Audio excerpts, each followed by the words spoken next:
Hello everyone and welcome to the Bola Bola Show. So this week is going to be our second podcast that we're going to upload for you guys for the pleasure of for you guys listening to us on the love we have for football and all our memories and all we share. But before we get into the topics that we like to discuss today, our heartfelt thank you from our team here, from me, Elvin, Steven and Bala as well for all the support you guys have given and followed us on the Facebook, YouTube, Twitter, Instagram, and also checking out our Spotify podcast. And Steven and Bala, you guys have anything to say? Well, basically, I'm overwhelmed by the response. And what can I say? Thank you so much for all the feedbacks and comment. We understand that our first episode, the recording was very raw, was very grungy. It was very DIY. But we will try to improve as time goes by. But nevertheless, once again, thank you for all the feedbacks and comments. We really, really appreciate it. Bala, anything? Yeah, thank you guys for everyone out there who's supporting us. As we said, we will take each and one of your comment and improve in our next shows and shows to come. Continue to support us and please, we welcome every opportunity for us to do better in the next showcast. Okay, all right. So there you have it, guys. A big thank you from all of us here. Yeah, thanks. Okay, thank you, guys.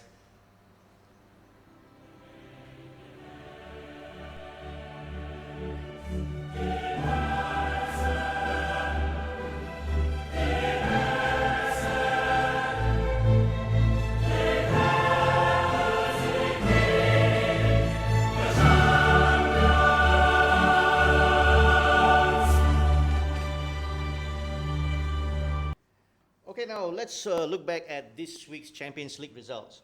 And first up, Borussia Dortmund versus PSG. So, Elwin, your guy Haaland, once again. Yep, Alan has scored again. Not once, but twice. But man, oh man, the second goal, I tell you, if you guys have seen that goal, the way how hard Devil shot the ball, you could hear the metal at the back of the goal even screaming for help. So This reminds me of Batisusa, guys. yeah, so as you can see, Bala is saying that Haaland reminds him of Batistuta, but indeed the impressive scoring streak of Haaland continues. But what happens next? Okay, so PSG. Well, the question now is about PSG, as you all know, that they haven't been that impressive when it comes to the Champions League knockout stage. So, Bala, are they bottling again? I just have a strong feeling that history repeated itself. Despite with their strong team, I think they will bottle up again. But let's look for the second leg and decide. But Neymar is back, right? Yeah, I think with Neymar, without Neymar, I think the result will be the same. I guess because it's PSG is PSG. How about Atletico versus Liverpool? Atletico Madrid versus Liverpool, Steven? Can you give me a review? Okay, here's the thing. I was a bit worried about Diego Simeone and Atletico because I kind of felt that, in recent times they haven't been at their best. And with Liverpool going on a hot streak, I thought that, Liverpool would come away with a very good result. But Simeone and Atletico did what they are good at doing. They grind it out. Yes. They suffocated Liverpool. Call it anti-football if you like, but I just love what they do when they do their. I just love what they do their best. And but somehow or other, I think Liverpool should be able to turn this around in Anfield. If there's only one turn-off thing is how did Klopp really responded to the game. I just kind of felt that he just lost a bit of that gracefulness that he was very well known for. But it could be a mind game. It could be something that he has up his sleeve, trying to rattle things up with Atletico. We don't know yet. But like what I said previously, I think during in our times, Liverpool, I think it may not be tested in the EPL. Like you said, I think their first defeat also with Napoli in Champions League. So I feel that this might be the end of the road for Liverpool as well. But it's Anfield, and we know what happens in the European nights in Anfield. Let's see what's going on next. How about you, Elvin, for the Atlanta versus the Valencia game? I think you have a very good review on the fairy tale. So, guys, Atalanta is indeed on a fairy tale run. Okay, they can't stop scoring, and their coach Gasperini is introducing this new style of football in Atalanta, something really very unseen in Syria, where they keep pounding their opponents, they keep attacking, they keep using wing backs. It's on a 3-4-3 formation, and And the way these guys, they are very free scoring. Even if you look at the Serie A table, who are the top scorers in Serie A? Atalanta. Not even the Juves, the Inter Milans and all that. So there's just something about this Atalanta team. But what concerns me here is, of course, they have conceded away, the goals as well. So Valencia with that away goal, that one vital, crucial away goal in that 4-1 defeat could turn things around. We never know, but I really got the feeling that Atalanta will score more goals in the second leg as well. What do you think, Bala, coming from the Serie A angle of... I think Atalanta has been, I would say, another Dortmund team whereby they have a very young, talented squad. I think they've been pounding teams, but also I think they beat in Serie A team Torino 7-0. So I think that's been one of the highlights of the season, but I think nothing beats the beating 4-1 in Valencia, knowing Valencia history. But having said that, we had to see, because it's European nights and anything can go right and also can go wrong, because the young Atalanta team might bottle up when they come to the pressure when they meet in the return leg. Next, I think I'm talking about Tottenham Lipizzi. I think Mourinho has lost his touch, maybe, but it's a home game. Once again, I think there's something got to do with Tottenham home game this season. I think they lost to lost to Bayern Munich 7-1. And I think, and also Mourinho also is losing media's touch. What do you think, Sivan? You also look a bit like him. I just don't think that Mourinho is that special anymore these days. I mean, it's been obvious even during his time when he was managing United. I believe that, the days of him able to get the best result with today's generation of football players, I just don't think it works anymore. He should have stayed in doing football pundit, if you ask me. It surprises me that Tottenham actually gave him the job, but again, it's only a very slim result for RB. You never know what can happen the second leg. Probably Spurs might turn things around, but we never know. But bear in mind, they went to this game without Harry Kane, without Son. So that's two vital aspects when it comes to Mourinho's formation. We'll see how it goes in the second leg. Well, what do you think, Elvin? I think I would usually compare Mourinho and Simeone. Usually have this anti-football kind of tactic, while Simeone, I think, has found a rhythm continuously. I think Mourinho has slightly buckled up, or due to whatever pressure been done. So what do you think of Mourinho's moving forward from here? Okay, Mourinho, since his last spell with Manchester United, like what Sivan is saying also, is a very different guy already. It's not that Jose Mourinho that we all used to know and all this. Yeah, the special one with a very defensive mindset of parking the bus and all that. All because when he joined the Spurs team as well, they were leaking goals. Of course, they were continuously leaking goals. So that's something very un-Mourinho like. Whether they're going to get out of this hole now by this losing at home to Leipzig, they need to go away. But Spurs have done some things away before in the Champions League. So correct. I feel this one could be turned around too. Pala. Yes, I agree with you, Elvin. Let's look for the return leg. But moving on, I think this week we're having a Champions League game as well. I think we're kicking off with the blockbuster game, Real Madrid versus Manchester City. Sivan, tell me your view. Well, it all comes down to this for Man City this season, including for Pep Guardiola. The fact is that City will be banned in Europe, and the league title is out of reach. And we all know for a fact that winning the Champions League is been the utmost dream, not just for Pep Guardiola, but also for everyone behind City, especially their owners from Abu Dhabi. But, Real Madrid might be a tall order to ask from. But I don't know. The fact that Madrid lost during the weekend, we'll just have to wait and see if, City can get something out of it. Furthermore, with the Manchester City might face expulsion from the Champions League for 2 seasons. Elvin? I think Bala, it's not a might. They have been banned. They have been confirmed banned for 2 years. But this is the funny thing with UEFA, because I don't understand. You ban a club for the next 2 years, and then you keep them in this current tournament. I don't agree with this. Of course, there may be commercial value to the sponsorship and stuff like that. But if you're going to ban somebody, it's like you're sentencing a guy to prison, but he say, okay, you can still walk free now for this year, and then next year I'm going to put you behind bars. But if you've done something wrong, you've done something wrong. So why are they not banning Manchester City right away? Maybe they would have banned if Manchester City versus Karabakh. But I think it's not because Manchester City versus Real Madrid, and I think nothing beats the value of this game. I think Sivan is waiting to say something more interesting. I'm not too sure whether UEFA will stick to this decision. As Alvin has mentioned, there's a lot of commercial value behind City. Whether UEFA really want to make their stand, make a stand when it comes to this FFP financial fair play decision, it's something that remains to be seen because City has a lot of commercial value.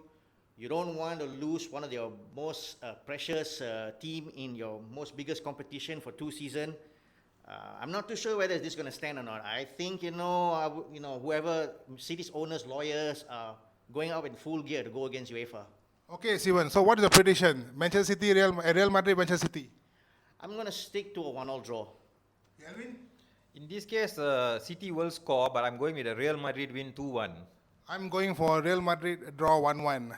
Let's move on to Pep Guardiola's previous team, Bayern Munich.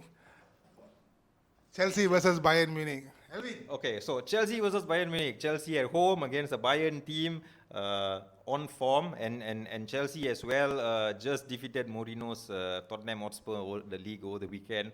The thing is, this Chelsea team, bear in mind, is a very young team. So they're going to go up against this juggernaut called Bayern Munich, as we all know, with all the players on their squad and all this. So it's going to be a very tough game here for Frank Lampard's Chelsea to overcome this mighty Bayern. So I really see this probably could be the end of Chelsea's journey in the Champions League in this round.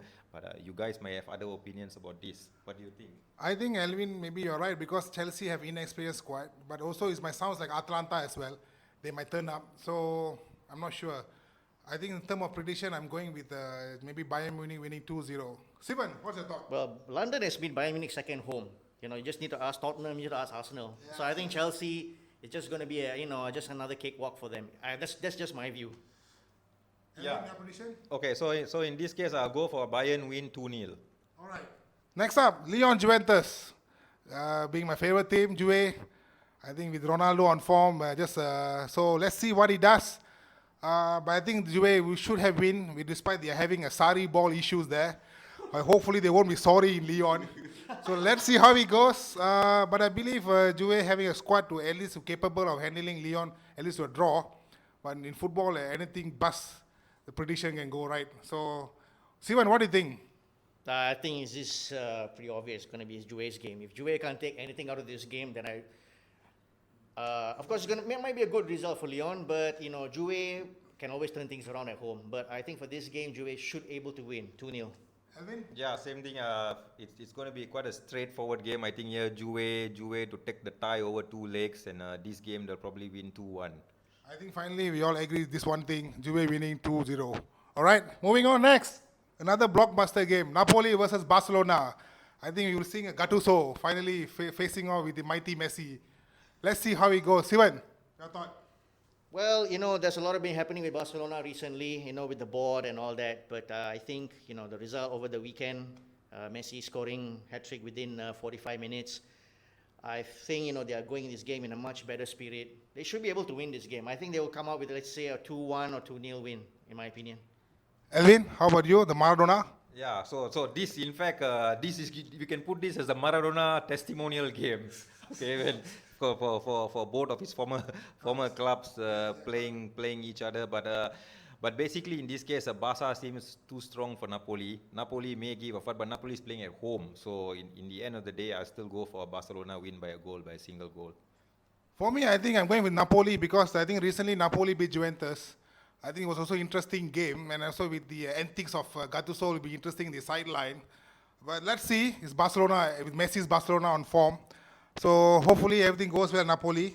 We'll check again. Moving on, we'll come back to the next podcast, round 2. Thank you. Okay, we are back with our next segment. So let's look back at what happened during the weekend. And first thing foremost, the master versus the student. Mourinho versus Lampard. Of course, these two go way back. Fact is, Frank Lampard was an integral part in Mourinho's Chelsea. But it seems like the student has got the better out of his master because Lampard has beaten Mourinho both home and away this season. And we did touch upon, Mourinho's losing his media touch and all that. Is this another sign? I'm guessing so, because, Lampard's Chelsea is far more interesting, compared to Mourinho's. And even the fans themselves, have chanted that he's no longer the special one. Wow, that must be very painful, I guess, Bala, for a person like Mourinho, for the things that he has accomplished with Chelsea. Yes, I think that's a kind of sad thing because Mourinho has been said for when he came to Tottenham, he called himself as a humble one, not a special one. So I think he's getting too humble at the moment right now. Perhaps I think he should make a comeback. Knowing Mourinho, I still believe in him from Inter Milan days, everything, but I think with his Tottenham setup might not be a right moment for him to do. Let's see in the transfer market what happens. Elvin, you look like Pep Guardiola. Why not talk about the Manchester City versus Leicester game? What do you say about it? Okay, so as for Manchester City versus Leicester City, it was a away victory there for Manchester City, defeating Leicester City. Mathematically still in with a chance, still in. Liverpool fans don't try to celebrate just yet, but I think in general we all know it's probably a foregone conclusion already in the English league. But what Manchester City did yesterday probably tarnished or destroyed Leicester's chance of winning the league. Okay, so they go even further behind the table. But a victory there for Manchester City. And a moral victory, I guess, Yeah. after what they've gone through. Yeah, and after what Steven said, after what they've gone through, definitely a moral victory for them to still stay in this title race. Yep. Okay. Okay. Moving on to Syria, whereby Juventus has beat Spal 2-1. There's two unique things happen in the game, basically, whereby Ronaldo, once again, has scored, which is matching Gabriel Batistuta and Fabio Q records of scoring 11 consecutive game. And wonderful thing about another milestone he said was this was his 1,000th game for his club and country. This is truly amazing. He's a wonderful, exceptionally GOAT who is playing at age of 35. I think this one GOAT I think we should celebrate. And then another GOAT in Spanish La Liga right now. We should talk. Sivan, can you please continue with this GOAT? Well, the other goal, of course, is Lionel Messi. I don't know whether it's something that we should talk about. Messi scoring a hat-trick in 45 minutes, for an average Barcelona team, still carrying them, keeping them their hopes alive for this season. But of course, but then again, but this is Lionel Messi. What he does is just ordinary. Is something very ordinary. But nevertheless, he's not getting younger as well. He's 33 now.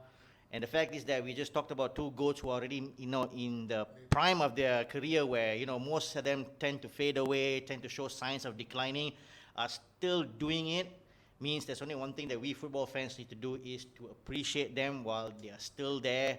Because, once they go away, the game may not be the same what it used to be. But there's always new cats coming around. And I think there's no bigger cat in the world right now. Although some might say he's not a cat yet, he's still a kitten. But I think Elvin, I will leave this to you. So yes, thank you, Steven. So the so-called kitten or the so-called sheep that's not come a goat yet, okay, it's going to be hurling Haaland again. And guess what? Haaland has scored again. Right? Something that we seem to be hearing every single week now, without fail. His 9th goal in 6 games in Dortmund's 2-0 win away to Werder Bremen. So the question is, I'm begging to ask, is what happened to all these other big clubs? Again, guys, come on, like all your scouts really missed this big time, because what's going to happen in 4 years' time, 5 years' time and all that, Dortmund is going to cash out, and they're going to cash out big time, and that's when you guys, the Juves, the Man Uniteds, the Bayern Munichs and all that, you need to have deep pockets to get this guy, because he's only 19 years old, and the rate he's going is probably, he is a player of this generation, definitely, the new generation, and the rate is going, he's going to be the new GOAT, let's see how this thing goes. So, Steven, an interesting thing about Haaland. Yeah, the fact is that, his teammate is Giovanni Reina, whose father is Claudio Reina.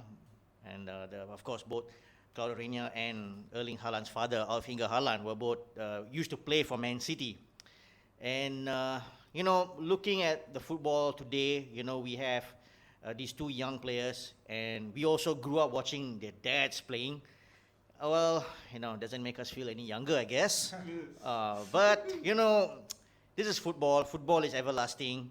As someone who grew up, from the, we watched football from the 90s, the 2000s, and all that. It's interesting to see that how, the players' sons are now picking things up. And as Bala mentioned, Maldini, his son is also coming up. Yes. Yep. He's known as the Daniel Maldini. He's currently just debuted in Serie A with Milan. So it's another interesting facts. But like I said, we are now looking, all the sons are playing, but this is not the Tottenham Korean sons. Let's go mistaken with it. So let's look at the next generation and how they play. Interesting decade to look forward to. A lot of young, interesting players are coming in. And I think, football is forever is going to be a beautiful game with all these players coming in. Despite the fact that, as we mentioned, Messi, Ronaldo are still there, still good enough, still defying every single logic that football exists. But, we can't wait to see what this new decade has in store for us. Yeah. All right, guys, bye.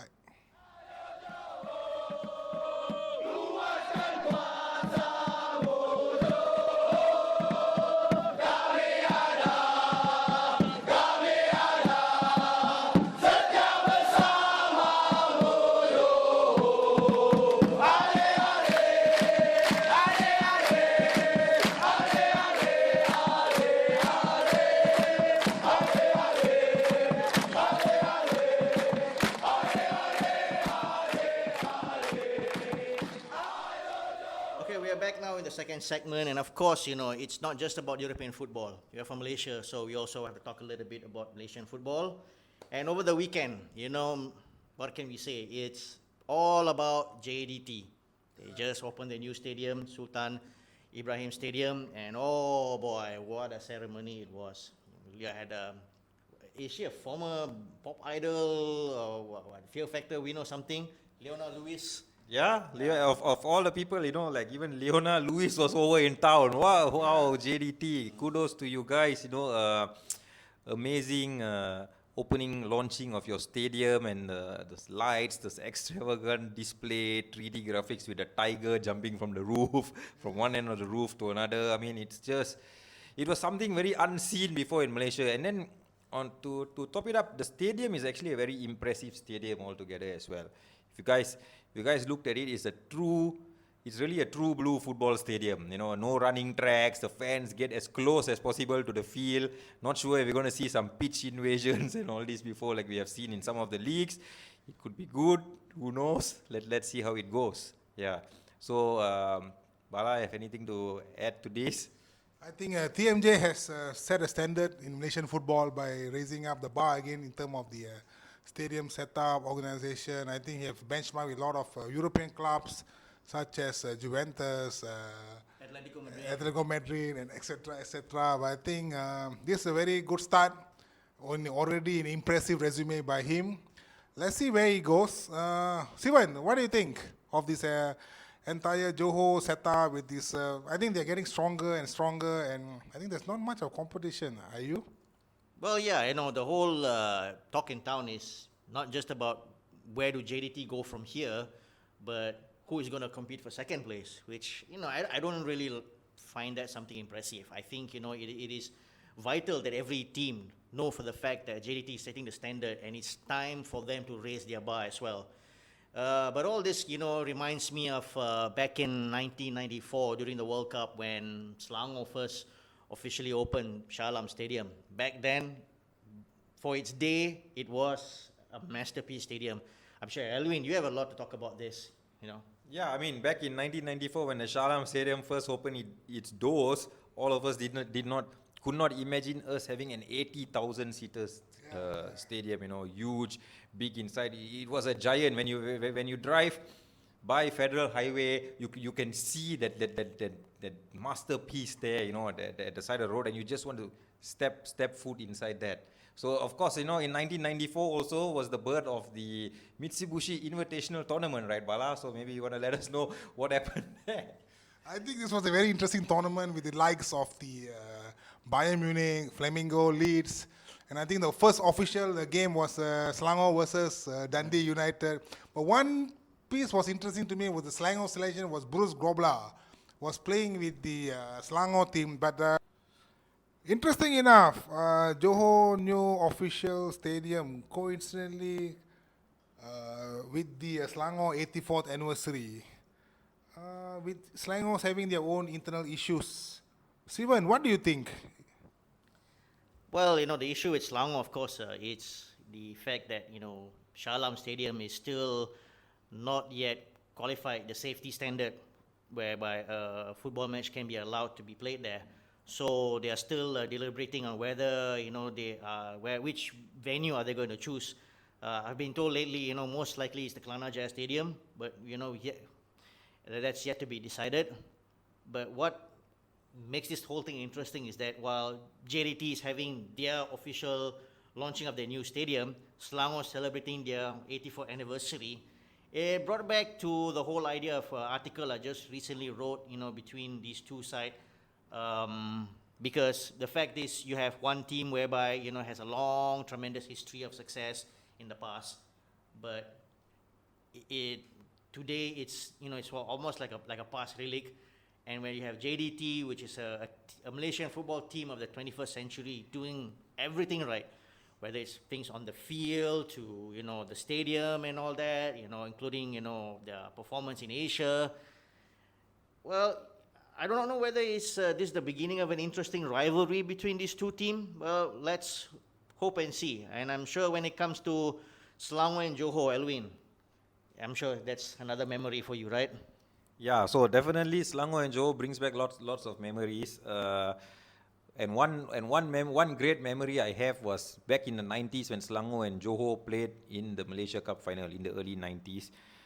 It was a final played ironically since we're talking about stadiums, right? Yeah. We're talking about the new JDT stadium, we're talking about Shah Alam Stadium, and what about our stadium Merdeka? That's when the Malaysia Cup final used to be played. And on that particular day, it rained out. It really rained, and it kept raining and raining. Basically the field was like a sawah padi. Okay, those guys were kicking the ball, and the ball was getting stuck in the middle of the field, just like sometimes when you guys play in the padang. It's that same moment and that same feeling. And we watched it live on TV. The game, because of the rain, I think only kicked off very late, like 9:45 p.m. or something. And by the time the game was over, it was close to midnight.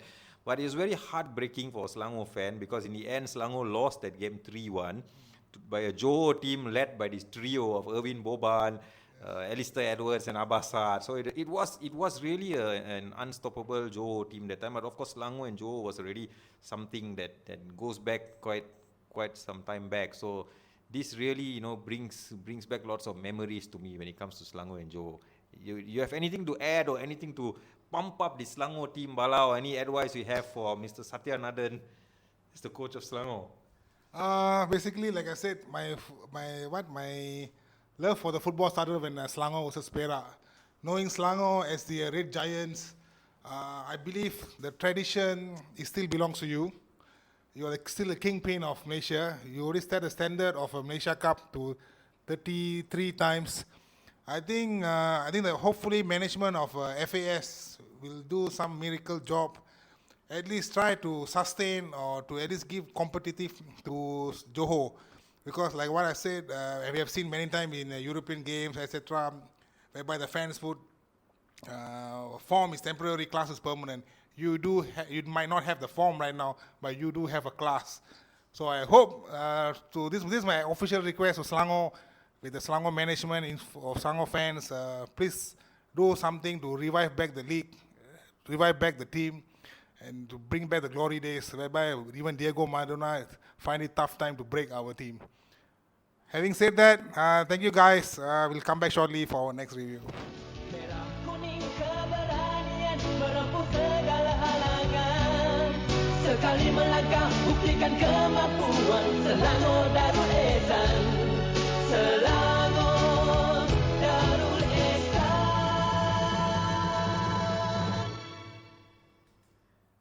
So welcome back again, guys, from our discussion earlier and from the Malaysian football scene and all that. So now, what we are trying to do now, moving forward on our podcast, is every week we would like to give a shout out to some of the players of our generation, players who all of you all know and grew up with, living, and Sivan, just over last week, okay, in the Europa League, there was a very famous family name that scored a goal for Rangers.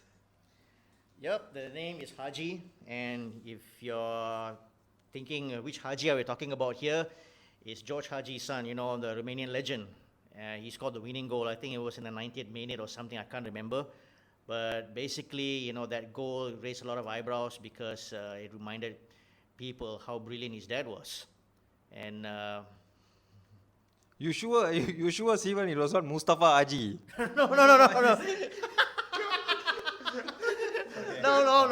not at all, because it was clearly evident that George Haji was there in the stands and he was watching the game, he was watching his son playing. Yeah. But basically, yep, it's all about George Haji because growing up during my era, he was considered by far one of the best players of his time.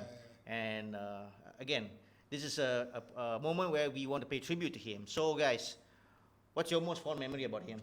Yeah. So, okay, guys. So it is George Haji. Just to clear again. So, our first player shout out will be for George Haji, and indeed known for his mastery in midfield, his passing, his vision, his skill, his shooting, and all that. He was definitely a generational midfielder. Controversial at certain times, but definitely left the mark in our generation. And as per the previous podcast, I did mention his influence in the 1990 World Cup. Well, he definitely left the mark in the 1994 World Cup as well. And Bala would like to take us through a moment that a George Haji moment, Bala, that really transformed and took your attention away. Would you like to share with us what moment was that, Bala? For me, Elvin, I think Haji basically in memory is basically how he inspired the team, his Romanian team, to beat Colombia, whereby Pele has regarded the Colombian team as one of the best to win the '94 World Cup after bashing Argentina 5-0 in Buenos Aires. What really inspired me was the goal he scored when he saw the goalkeeper, Oscar Cordoba, out of his line, and the way he shoots. Exactly similarly, but not so curving like the England game versus Brazil where Ronaldo scored.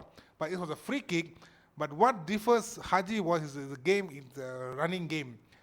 But what interesting fact is why Sivan is not regarded as great as Zidane or even Ronaldo in that matter. Could you share some perspective in this thing?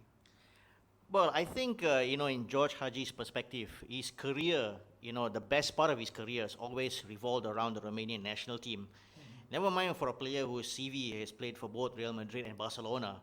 But in neither case, he never really left his mark for both clubs. So, and as far as club career is concerned, the best years have always been with Galatasaray. No one can argue on that. Those years were by far his finest ever year. So his legacy has always been between Galatasaray and the Romanian national team. So the good thing about him was, at his best, the Romanian national team had a generation of fantastic football players. So that sort of allowed him to showcase his talent on a global stage. But again, if I were to pick one moment, Haji's best moment, one I'll never forget is that sorcery he did against Tony Adams and Martin Kuhn in the 2000 UEFA Cup final. Oh boy, I was left stunned, at that age of, I think he was by then 35 or 36 years old. He was basically an old guy, but yet he still had everything in him, especially when it comes to skill. And it's ironic, that till today, you don't have these kind of football players. I think the current generation or the current way of football doesn't allow a player like him to grace on the pitch as how things used to be back then. So for me, that was my George Haji moment. So there you have it, guys. Our this week's shout out and a wrap up for this goes to George Haji for everything that he has contributed. And if you're listening to our podcast, Mr. George Haji, We thank you for your contribution to football. Thank you for leaving memories in our hearts and in our minds and letting us enjoy every single moment, every single master class that you have contributed to us. So wherever we are, guys, let's raise up our hands and our glasses and let's give a toast to George Aji. And not to forget also, since I mentioned Mr. Mustafa Aji was also mentioned earlier. He was another great talent which will come back to him again on another day. So thank you guys for this section and stay tuned. So guys, thank you again. So with that, we'll wrap up our podcast for this week, and we would like to thank you guys for all your support that you have given us, all your followings and all that, and I'll let my guys take over from here. Bala, anything you want to add to our fans and our supporters and the future listeners out there? Thank you guys for listening to us, giving us support, giving us all kind of supporting, more motivation. I think please also give us feedback on how we can improve our podcast even better, and also give some ideas which you want to hear more or what you want to hear more, or maybe a kind of review which I think we should do it in the name of this beautiful game. Sivan, why not you tell us the channels which our fans can communicate to us? Well, basically, we are available both on all social media, basically Twitter, Instagram, Facebook. Just look for us at the Bola Bola Show. You can get in touch with there. Or of course, you can also email to us, thebolabolashow@gmail.com. So yes, please get in touch with us, write to us. We really like to hear from you guys. And with that said, Elvin, anything else? No, I think that's it for now, guys. So thank you for all the support, guys, and we hope to keep you guys entertained. And so, guys, let's go. Majulah bola-bola untuk negara.